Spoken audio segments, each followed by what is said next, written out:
wanted to jump in and say that this isn't a tutorial, this is me just playing around and turning this week to this.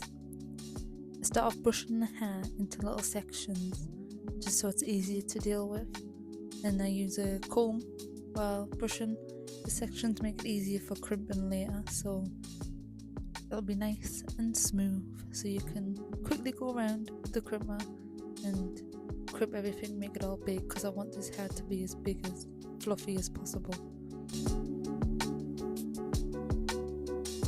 Get like the last little bits of detangling out, and then we're gonna go section it off for crimping.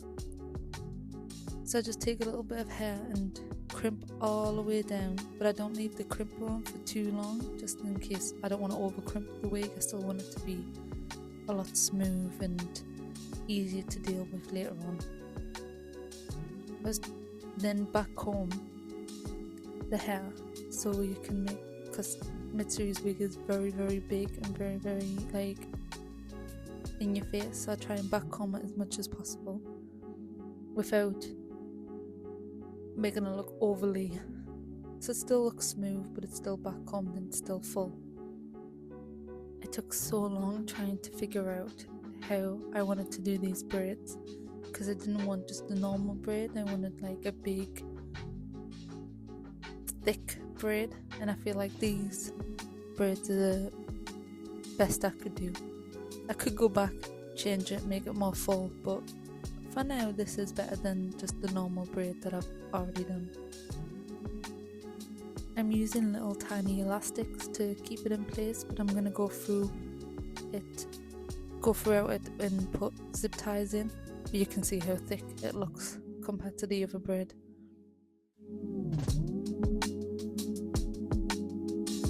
It's time for the pretty little flowers to go in. I got these really cheap from like a store that sells everything, and I'm putting it together with zip ties.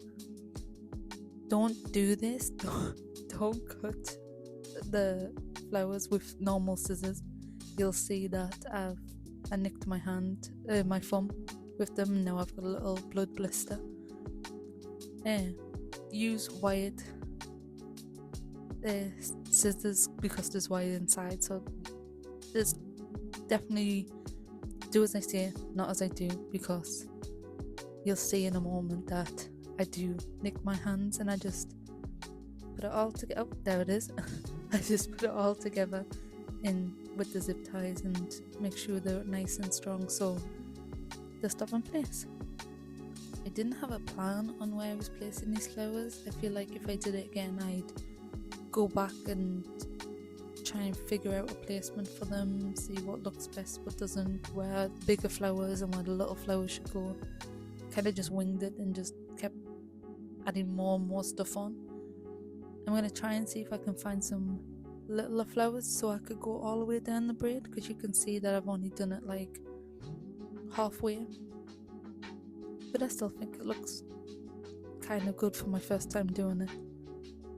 I do go back in later on with little zip ties, just like I said before with it only being elastics. I didn't want the elastics to break, so I went in and zip tied all of the sections where I put them tiny little elastic bands, just to make them more sturdy, just so I know that they won't snap and come out of the braid. But I do this to all of the little, wherever there's a little tiny elastic band, that's where I put the zip ties on, and then I just chop off the excess with the scissors you can use on this part because it's not wires, and I was dumb enough to think that I could cut wire with normal scissors. This is where I take off and try and thin out some of the different flowers just to make the hair more full. But I just did this in the free braids that she has.